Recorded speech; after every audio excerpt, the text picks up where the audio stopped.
用德甲做主题，2024德甲博览会开世界德论坛头一摆伫台湾举办。伫嘉义的展览区，毋但有大型的德甲作品，佮配合阿里山林业铁路的火车，要带大家来认捌德甲产业的多元文化。这个叫做嘉美台。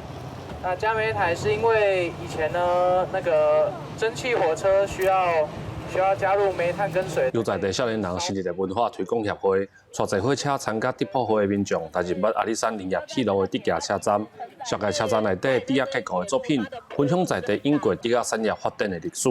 主体其实做者是产德甲的，所以我们有一些德甲的那个足够的一些展演给大家看，这样子。大家来看火车，还有这来耍这德甲的佚佗物啊。2024年德博览会甲世界德甲论坛活动，头摆伫台湾来举办，3月16到4月28，伫新竹南投云林嘉义甲花莲来举办，活动为家己起鼓。我觉得蛮有趣的，因为而且有很多现场很多怀旧小游戏，现在年轻人可能比较少接触。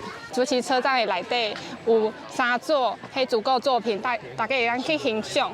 就是希望民众来遮看迄足够作品，了解竹子的生态。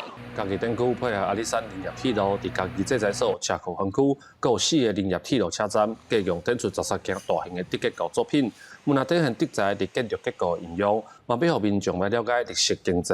记者林慧婷，嘉义报道。